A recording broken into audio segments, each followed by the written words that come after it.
I'm a physician, board certified in family medicine, but have been doing integrative medicine, caring for people, both adults and certainly in the last 20 plus years, kids with chronic complex disorders.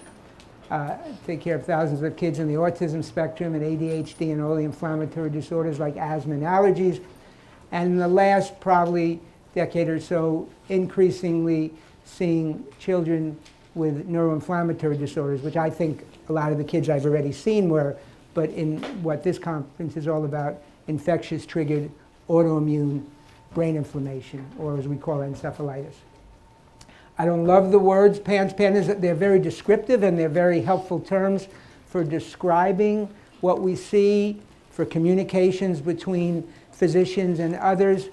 But unfortunately, because of the engendered controversy, I rather call it what I think it really is. It's an infectious triggered autoimmune encephalitis or brain inflammation. So what I've been asked to talk to you today about is, and by the way, in this, where it says Red Hook, just so you know, for those of you who are New Yorkers, I'm in Red Hook, New York, but not Brooklyn. I'm in Red Hook, the beautiful Hudson Valley, about 2 hours north, which is where I've been for, since 1983. Thrilled to have my family here and a couple of my closest friends, because a lot of times I lecture all over the country and the world. It's really nice when I can lecture in New York and my family and friends could be here, so it's great. Thank you.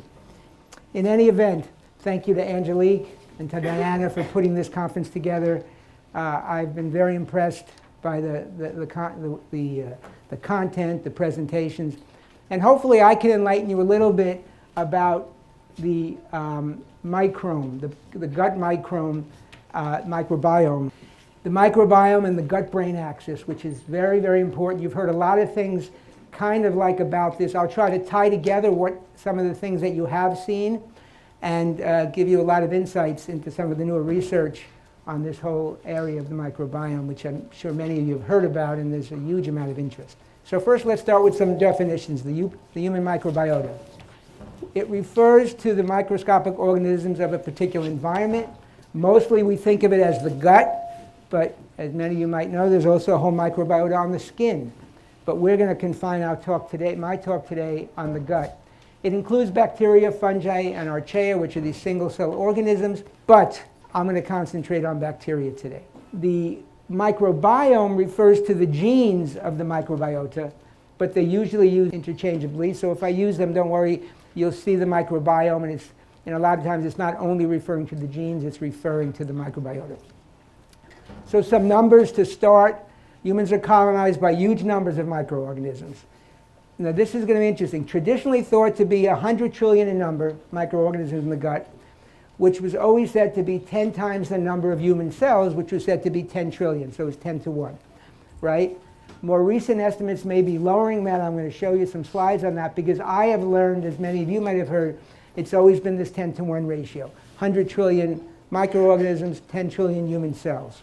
But before we go there, just realize that the GI tract is the point of interaction of a huge number of cells, and that's why it's so important.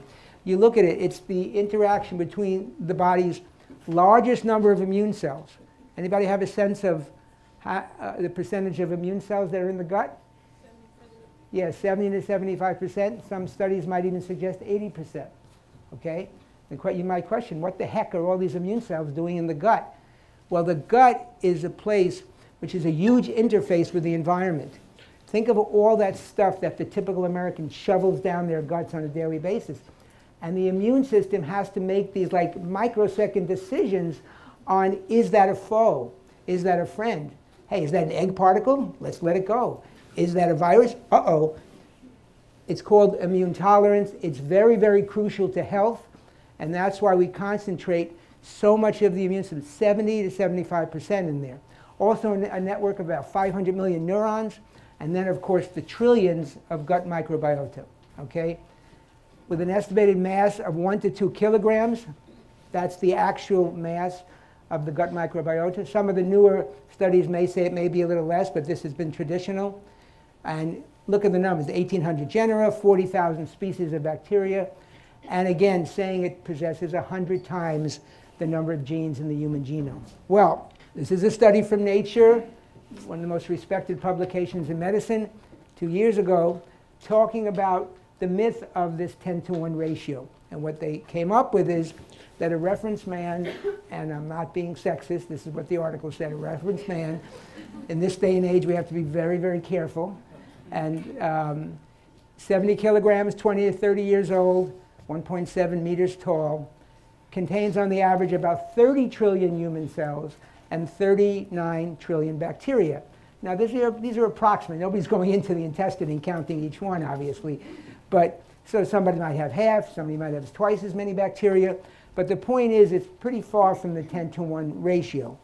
And furthermore, what this article said is that the numbers are similar enough that each defecation event may flip the ratio to favor human cells over bacteria. So that's a pretty powerful defecation. All right, that's the power. You'll see a little more of that. Okay, because we're talking about the gut. So, all right. So the microbiome, basically, or the microbiota, and I'm going to use them interchangeably, so forgive me because it's just for a matter of ease. Basically, it's present from the beginning in the oropharynx, going all the way down to the esophagus, stomach, small intestine, large intestine, or the colon. And the numbers increase as you get lower. So if we look at this slide, and the numbers are not really, you don't have to know the numbers, you're not going to get tested on this, but you see the lowest are in the upper small intestine, and then the largest is in the colon. And these are anaerobic organisms in the colon, okay? Notice dental plaque, very high concentrations of bacteria. And also you see skin also, very significant amount, but we're not talking about that today. Okay.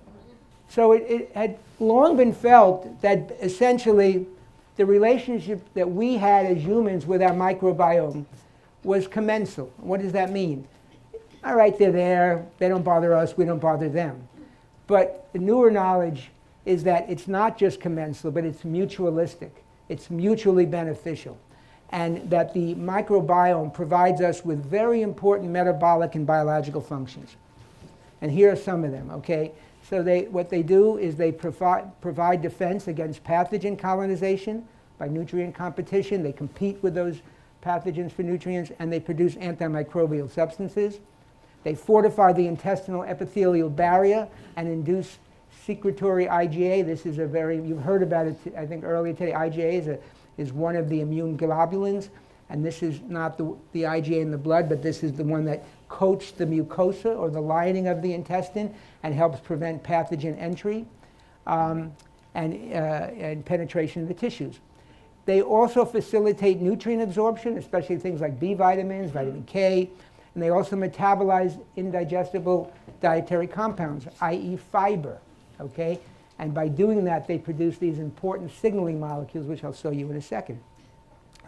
And lastly, but not leastly, they participate in the maturation and functionality of the host immune system. This is an extremely important function that I will show you again that starts at a very early age in some later slides by providing diverse signals for, in essence, for the development and tuning the host immune status.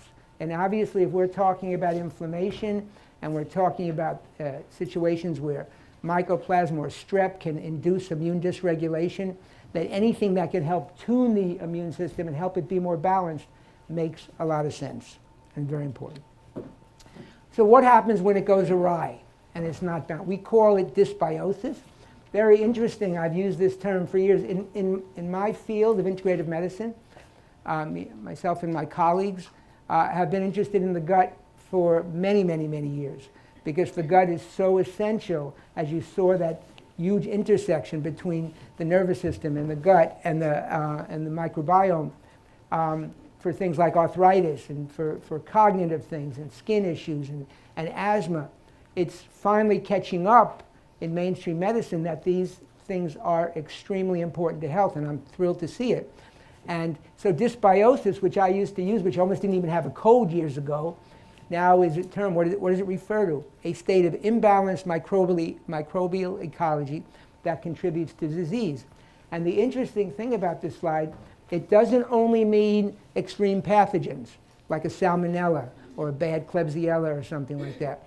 That it also refers to the overgrowth of microorganisms of low intrinsic virulence that can induce dysfunction and or disease by altering the nutritional status and or the immune response of the host.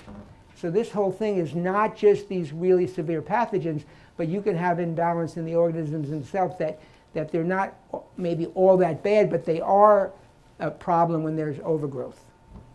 And one of the reasons that this field of the whole microbiome is like soaring now, you can't help but hear about it, is because we used to only be able to measure them by culture. And now we can go beyond culturing the bacteria. And we have genomic technology that allows us to expand beyond that. So we have genomics, either DNA or RNA, and the recent emergence of low-cost, high-throughput gene sequencing techniques that allows us to really define what's happening in the microbiome. And then, of course, as you heard earlier today as well, the microbiome. So via metabolomics, where we can actually look at the metabolic end products or byproducts of these microbes, these microorganisms, and they're a mass spec. There's some amazing machines. I'm not a researcher, so I don't use them, but they can look at huge amounts of metabolites, and now we can access so much more information than we could with that kind of primitive culturing. A lot of this is research and not really commercial yet, but I would imagine in years to come they will be commercialized. All right, so now you have a little background about that. Let's go to some of the relationships that are important for what we're talking about in terms of brain inflammation. Since this really is a conference about autoimmune encephalitis, I want to just start with, very briefly, with this relationship, this bidirectional relationship between the immune system and the nervous system, and then move to the gut, and eventually we're going to end up with treatment, so we will get there. But firstly, the CNS, there's a lot of reciprocity. They talk to each other. The immune system regulates the central nervous system. The central nervous system drives immunity, and this is in a bidirectional fashion. And here's a great schematic, and this is used with courtesy from my colleague, Dr. Vajani, showing the neurons, and here you see the axons, the dendrites, these, and the companion cells. These are astrocytes. These are supportive cells. You see how here they are on the blood-brain barrier. You heard so much about the blood-brain barrier. It is so, so important. And I hope you got that from this morning, how important it is. And part of why, but part of why I think people are saying, well, why are we seeing so much more of these disorders? Like, in terms of autism. Autism went from 1 in 5,000 to 10,000 35 years ago to 1 in 45. Crazy.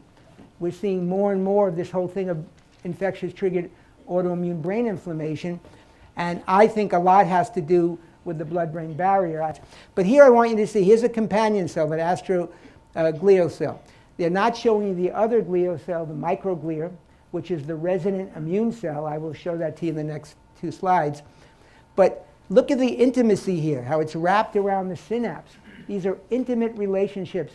And when one gets upregulated or inflamed and it produces inflammatory messenger molecules, it can have very, very devastating effects. So it's not just neurons in the brain, but there's these companion supportive cells and also the immune cells, the microglia. And sometimes I think a picture is worth 1,000 words. You can really get a sense of this now, right? So what are some of the important functions of the blood-brain barrier? Physical or anatomical barrier for protection of the brain from blood milieu. So it's protective.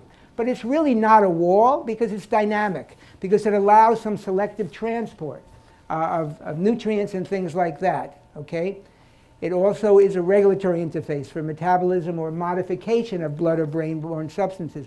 So it is extremely important, and it's alive, and its main function has always been thought of, and it is to keep toxins away from a very, very sensitive organ, your brain. Now here's the cells that it's protecting. And again, these are courtesy of Dr. Vajani, and so these are used with his permission. And here you see the blood-brain barrier, and look, here's a little bit, it's just very much, you saw a great slide by Dr. Jatan, where these occludens get opened up, and here you see an immune cell slipping through. These are the immune cells that are supposed to be there, the microglia. But all the other immune cells, immune globulins, are not supposed to get in. Well, this you see kind of getting in. What is it protecting? Here's the astrocytes, here's the neurons, and here's the microglia, the immune cells in the central nervous system. And all these names, you're not going to be tested on them. These are all antigens on these cells. So when these cells get disrupted, they can release their antigens, and our immune cells can make antibodies to these. And these are some of the things that we can look at in some of the testing. And importantly, the host microbiota vitally regulate these microglia. So your microbiome is important for the development of the nervous system and in regulating the microglia.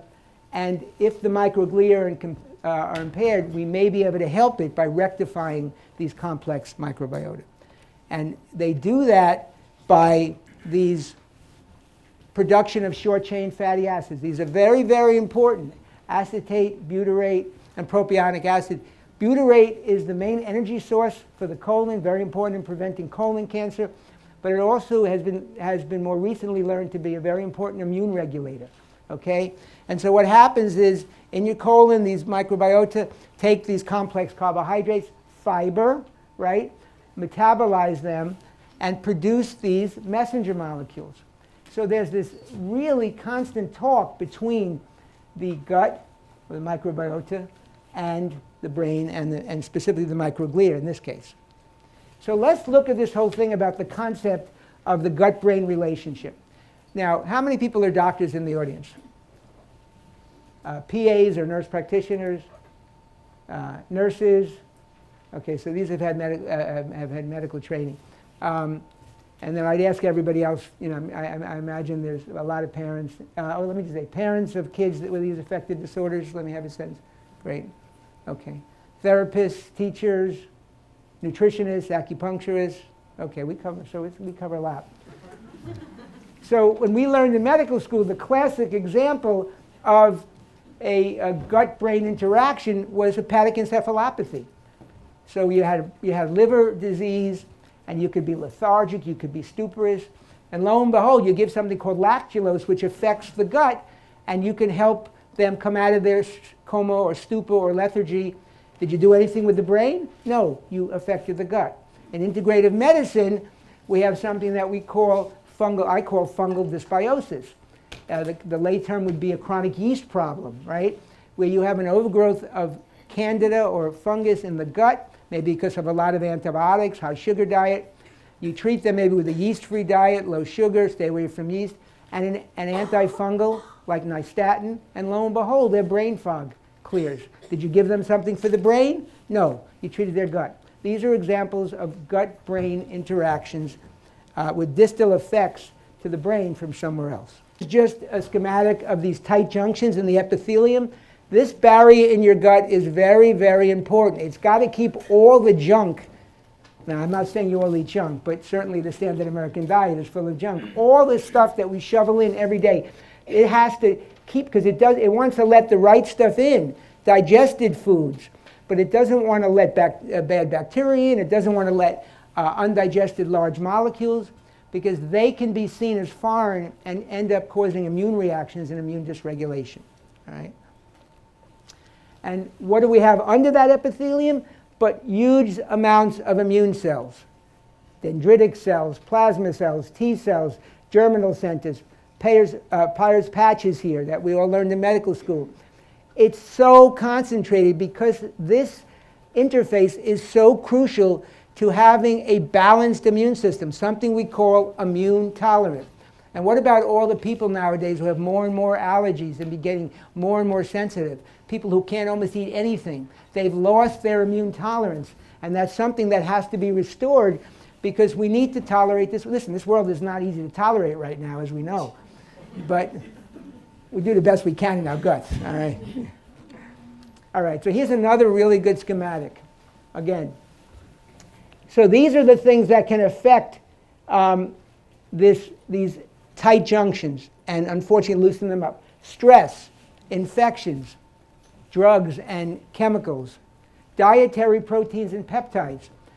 gluten in wheat, barley, rye, casein in dairy.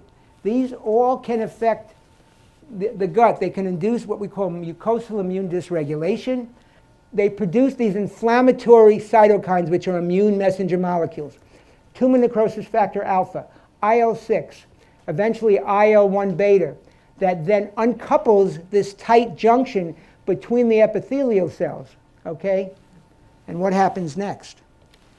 You release, because of this, you release into the circulation products of some bacteria called lipopolysaccharides that are very inflammatory. Food antigens that would not usually get through because they'd have to be better digested. They're now larger, they're seen as foreign, and they elicit immune reactions. These are inflammatory. They get up to the blood-brain barrier. They cause disruption of the blood-brain barrier. And what happens here? We get the influx of inflammatory T cells. You heard about Th17 cells. They get in, they're very inflammatory. And immune globulins. Immune globulins are proteins, immune proteins that are quite large. They can't get through, but when this gets disrupted, they can get through. And what happens when they get through?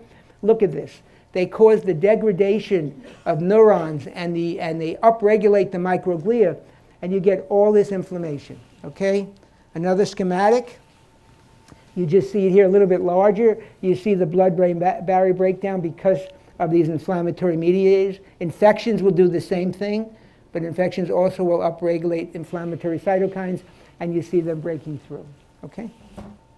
So what we come to is something that I put together, Gastroneuroimmunology. Basically, this bidirectional, very important to understand. This is not a one-sided conversation. You ever talk to somebody, and maybe some of you have been on dates, maybe hopefully not your spouses, where somebody does all the talking and somebody just has to listen? I'm talking about bidirectional communication, all right? So all these are bidirectional. Gut to immune to brain, immune to gut. Okay, very, very important. And at the center of this is, guess what? The gut microbiota. But here also is the endocrine, because in the epithelium there are also cells that will produce gut hormones.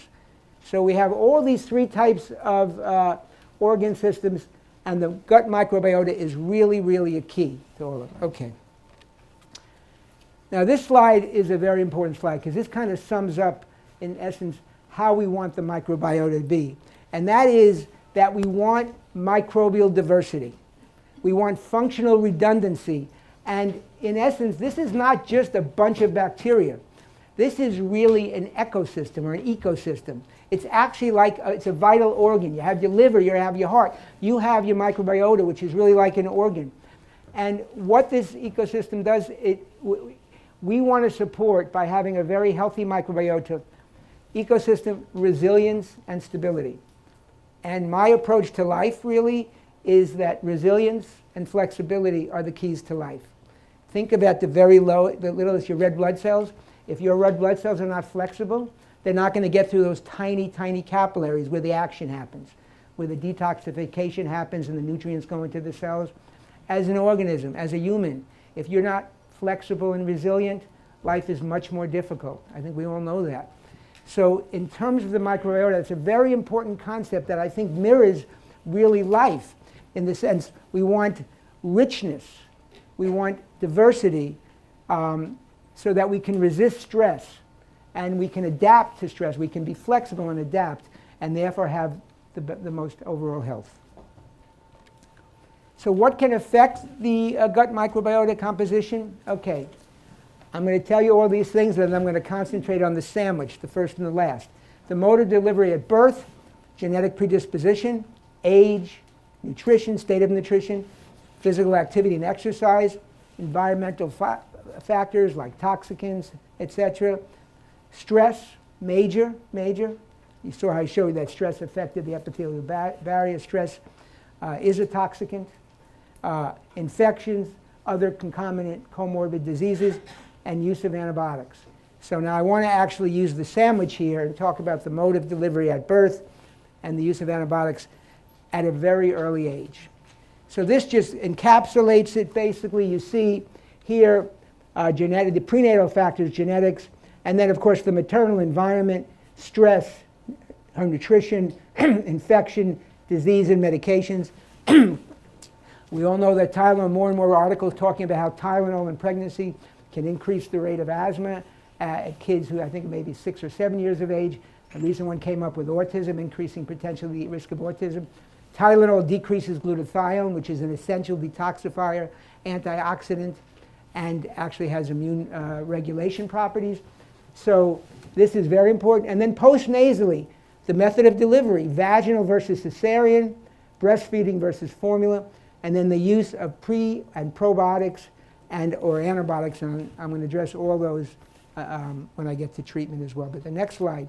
So let's start early on, because this is where I think the action is happening. And when people ask the question, what are we going through now? I think things are starting at a very early age. And my commitment to what I'm trying to do is to try to have things be changed at a very, very early age. Preconception, prenatally great, but certainly if we can, at the time of delivery.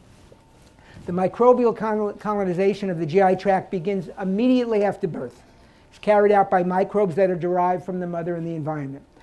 And the course of this microbial colonization in the newborn gut is determined by a complex interaction of factors, including the mode of delivery, feeding practice, and the bacterial load in the environment, right? So when the baby's born, the intestinal tract is sterile. And so what does it see first? Hopefully it sees first vaginal flora and maybe some dermitic or skin formula. Start to plant in the infant intestine. They reach an initial balance in the first 1 or 2 weeks, a very, very important period of time. And then the feeding patterns become the main factors. And the intestinal microbiota of the infants are divergent from the adult, but the similarities appear. In this article, it talks about them kind of converging around 1 year of age. I've seen other articles say 2 years of age, and I've even seen one that says up to 3, but let's say between 1 and 2, and certainly in this article it talks about 1 year of age where they become more adult-like. What has changed over the years in the delivery of babies? C-sections. And I think this is a significant factor in what is happening with our kids. Around the world, the C-section rate is approximately 19%, which is seen to be ideal. That's around the ideal percentage. In the US, it's around 33%. I've actually even seen certain estimates of 40%, but let's call it a third. And you see in other countries, Finland 16%, UK 24%. But look at this. C-sections were 5% in 1970. It's also at a time when autism was really, really low. I'm not saying C-sections cause autism. Don't get me wrong. And I'm not saying that C-sections cause PANDAS. Don't get me wrong. But I am saying, and now it was 20% by 1996. So in the last 20 years, or 22 years, we've gone from 20% to 33%. And I hope it's not rising any further. And why is that? Because in cesarean section children, the dominant bacteria are not the ones we want to see. In this study, it talks about them being Villaniaceae and Enterobacteriaceae. When we want Bacteroides and Bifidobacter, those are the healthiest ones that we want. And so their intestinal floras are very different from the intestinal floras of kids delivered vaginally. And some previous studies have shown that the abundance of the intestinal flora of C-section kids is low, much lower, and the colonization of their intestines lags behind that of vaginally born kids. And this is very important. It's noteworthy. So I'm going to try to give you some take-homes that I think are really important. It's noteworthy that the initial colonization of Bifidobacter and Bacteroides, which I'm telling you are the very, very health-promoting bacteria, was not normal. And this could affect the intestinal flora evolution, and the influence might last a long time. So what I want you to take home is that what happens early on in that infant may have consequences that last years and years, and not just the next day. So this guy Dietrich and his wife, Ronnie Dietrich, he's an immunotoxicologist. I love his work, and I had the opportunity to spend some time with him at a think tank. And it's always great when you read all the literature, and just like here, you read the literature and you see some of the, Dr. Cunningham and some of the major people who are publishing, and it's always great to see them and interact with them. because you have an amazing amount of intelligence that's been at this conference. But Dietrich had talked about this whole thing about things happening very early, and he actually said that making immune changes in adults may be a little, just a little and too late. So we want to intervene as early as we can, from my opinion. Because the immune priming starts early. Bifidobacteria longum is the typical maternal probiotic. It's critical for immune priming, the Peyer's patch development that I showed you, and IgA production, that very important immunoglobulin. And it should be thought of as the first immune priming probiotic. Okay, so this is a study about the impact of diet in shaping the gut microbiota in the first 6 months of life. And they looked at populations in, well, hold on. So this is just talking about breastfeeding, okay, and the value of breastfeeding. And I want to show you that breastfeeding elevates the levels of bifidobacteria and lactobacilli. Very important, helpful gut microbes. Can also have a significant impact on the gut microbial composition by virtue of being a source of prebiotics. And specifically, the prebiotic in breast milk is galacto-oligosaccharides. Very, very important for promoting a healthful bacterial milieu. Okay. And here, this is a study showing the microbiomes from breastfed infants, formula-fed infants, and mixed breast and formula. And here you see, look at the large amount of green and orange, bifidobacteria and Bacteroides. What am I trying to tell you? These are very healthful bacteria in the breastfed. Look at the formula-fed. Do you even see them? It's almost not even there. And in the mixed, you see some, but not nearly as much. There is a difference between breastfeeding and formula feeding, and we should be promoting that, as well as they get the galacto-oligosaccharides, yes. Okay, so this is another study that's talking about, this is the same study actually, talking about early feeding practices. And again, making some very, very important point. Exclusive and partial formula feeding have been shown to alter the gut microbiome toward adult patterns, right? Increase pro-inflammatory bacteria, right? That are producing pro-inflammatory messenger molecules. Increasing gut permeability. We don't want that, right? We want an intact gut permeability, and resulting in lower concentrations of fecal short-chain fatty acids, those very important messenger molecules I told you about that regulate the microglia. Exposure to pro-inflammatory bacteria and antigens during the neonatal period, again, may profoundly influence oral tolerance and have long-term consequences on immune health, okay? And this is just another article basically saying a number of the same things, that these things start very early, they're critical to intervene. IgE regulation may start with a diverse microbiota within less than 4 weeks. Induction of tolerance by Tregs, less than 2 weeks. Immune tolerance, so important. Inflammatory signaling, down-regulating inflammatory signaling happens within less than 2 weeks. Breastfeeding, very important. And antibiotics when the first month of life are associated with an increased risk of allergy and asthma by age 6. Okay? Early, and when do women get antibiotics? Now, if you have group B strep, you get antibiotics. Something comes up, they get a fever, you do an infection workup, get antibiotics. Those early antibiotics are potentially quite problematic, and they don't give probiotics, at least when I was in training, they didn't give probiotics. Okay, now let's move to the gut-brain interaction, okay, away from the infant and the breastfeeding, okay?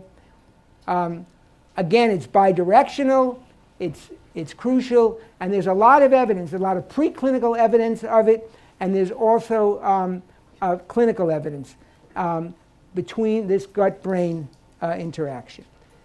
From the gut to the brain, the gut microbiota can actually produce neurotransmitters, growth factors, protect the intestinal barrier, mucosal, and regulate the immune system. And as we know, the brain can actually alter motility, mucus, intestinal permeability. And these are just schematics. I'm not going to have the time to go into them. You can just see the mediators are hormones, they're neuropeptides, that can affect the gut and the brain permeability, and also the vagus nerve is crucial. Very, very rapid transport. Okay. Here's just another one. Again, here you see the endocrine cells in there that can do gut hormones, and the enteric neurons are the second basic neuronal system of the gut. Okay, so a lot of gut signaling. Okay. Growing evidence that the microbiota can be involved. This is my studies in terms of modulating behavior, in terms of anxiety-related behaviors affected by abnormalities in the gut microbiomes, and also in terms of stress and depression. So here's things that have been reported in mouse studies: anxiety-like behavior, depression-like behavior, pain responses, stress responsiveness, feeding behaviors, taste preferences, and metabolic consequences. All these in terms of with microbiota that's been abnormal.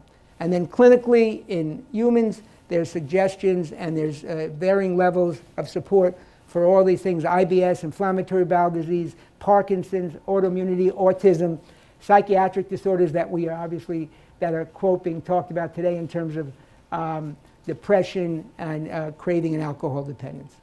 Okay, so I'm going to spend just a few minutes on treatment. Dietary modifications, probiotics and prebiotics, antimicrobials I'm not going to talk about today, but we can use medication antimicrobials like antibiotics, perhaps antifungals, also herbal ones that we use in our practice as well that can be helpful, and then I'll end with fecal microbial transplants. I'd like you to eat, I would propose that we eat organic food, staying away from the chemicals, avoiding refined carbohydrates, trans fats, and processed foods, including emulsifiers. Here's a study that talks about dietary emulsifiers impacting the mouse microbiome and promoting colitis and metabolic syndrome. And actually, they suggest that the broad use of emulsifying agents, which we know is rampant in our culture, might be contributing to increased societal incidence of obesity, metabolic syndrome, and other chronic inflammatory diseases. And this is the impact of diet in shaping the gut microbiome. And they looked at cultures in Europe and in Africa. And basically, their results suggest that diet has a very, very important role. And we can hypothesize that the reduction in richness, again, remember, richness and diversity, that we observe in the European people in the study compared with the African children. So the European children versus the African children can indicate how the consumption of sugar, animal fat, and calorie-dense foods in industrial countries is rapidly limiting the adaptive potential of the microbiota. We could learn sometimes, we can be humble and learn sometimes from these more primitive, simple African cultures. And again, just so you see, this is not breastfed, this is the African culture, much more Bacteroides. And look over here in the Europeans, much, much less. Again, Bacteroides, so important. And again, short-chain fatty acids. Because of the change in the microbiome, there's a change in the messenger molecules, especially in butyrate. Butyrate is such an important messenger molecule that comes from the gut microbiota. Okay, we also want them to avoid reactive foods. Frequently gluten and dairy may be removed because they can be inflammatory in certain people. And we look at people with food allergies and sensitivities and try to really tailor and target specific diets. Okay, last thing of the diet, and then I'm just going to finish on probiotics, that this is just a paper talking about a ketogenic diet, a diet that avoids carbohydrates and is vegetables, proteins, and good fats, and how it can have beneficial effects on the microbiome. And we propose a hypothesis similar to others that is the changes in the carbohydrate and fat consumption of the diet can affect cellular metabolism, like the mitochondrial function, inflammatory processes, and the gut microbiome. So we're looking at this in kids with autism, and it may be some relevance to kids with brain inflammation as well. Okay, probiotics, not only giving a specific probiotic because of what that probiotic is, but it may actually affect the overall ecosystem of the gut and actually then make it more rich and diverse. So it may not only be this specific probiotic. On the other hand, this again talks to about the whole richness and diversity. But this is a study from 2013 that talks about using Bacteroides in a mouse autism model and actually showing benefits in GI as well as behaviors. So I think what we're looking at is a lot of research that's going to be looking at designer probiotics, but we have to remember that it's not only the probiotic, because it is the whole concept of this rich, diverse microbiome. Okay, these are other probiotics that have affected behavior. Lactobacillus rhamnosus, Bifidobacteria infantis, and Bifidobacteria longum. Okay. I'm going to rush. Psychobiotics, basically just, these are not psychotic biotics.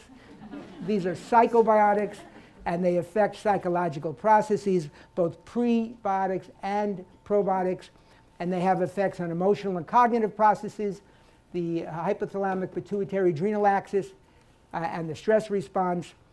They inhibit, downregulate pro-inflammatory immune messenger molecules. They can affect neurotransmitters and proteins. And here's just a schematic. I love this schematic, but you can see all of the different things. That the microbiome produces neurotransmitters. These are gut hormones, anti-inflammatory cytokines, pro-inflammatory cytokines from the bad bacteria. You see the stress and the glucocorticoids opening up the leaky gut. This is just, I think, just a beautiful, beautiful, and you see the blood-brain barrier. So, okay, so this is just talking about prebiotics and how they can have an anxiolytic effect. And also they found that prebiotics, those these are carbohydrate chains, can actually lower levels of cortisol. So people who are very stressed have high cortisol. Prebiotics can actually lower cortisol. Okay, and this is galacto-oligosaccharides. Okay, last thing is fecal microbial transplants. I'm going to do 2 minutes. Basically, this is a study that was actually using feces and pills to treat C. diff. And C. diff is the only FDA-approved usage of fecal microbial transplants now. I think they have great promise. They certainly have been shown in C. diff. And here they showed that the C. diff disappeared and they got a much healthier microbiome with more Bacteroides, et cetera, and Bifidobacter after it, right? So we are talking about some very, very powerful. Okay. But he used feces. But all feces is not good. Okay, remember that. There's some, there's some bad shit out there. Okay, just be aware of it, all right? So some of you guys are laughing like you heard about that before. Anyway, so this is an article about microbia transfer therapy by Kang and James Adams, who does a lot of work with autism. And they used from a specialized fecal bank, so that this is why research is so important, that we can't just use any feces. I had a patient, a teenager with pancreatitis, very, very sick, lost a ton of weight, treated with antibiotics, developed C. diff, got treated with fecal microbial transplant, got better, thankfully. Her C. diff went away. I saw her back 8 months later. She had gained 80 pounds. She was huge, and I thought it was thyroid. It wasn't. I don't know what it was because I never saw her back after that, but I think it may have been from the microbiota she got, because there are microbiota that can cause leanness and obesity. So it's very important that this is not done nilly-nilly, that this is done very scientifically.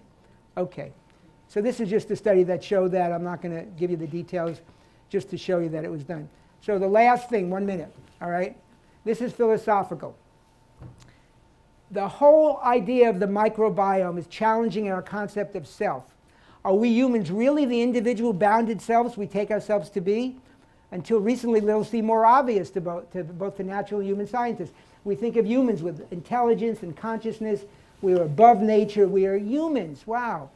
Well, now that we know that there's an overwhelming evidence, first of all, that microorganisms can affect behavior and things, and we know the amount of microorganisms and the powerful effects they have, the human is not a unitary entity, but a dynamic and interactive community of human cells and microbial cells.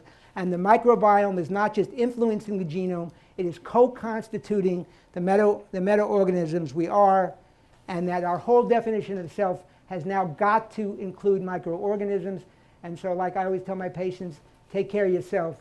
You better take care of your microorganisms too and your microbiome. Thank you very much. Sorry. Yeah. Thank you.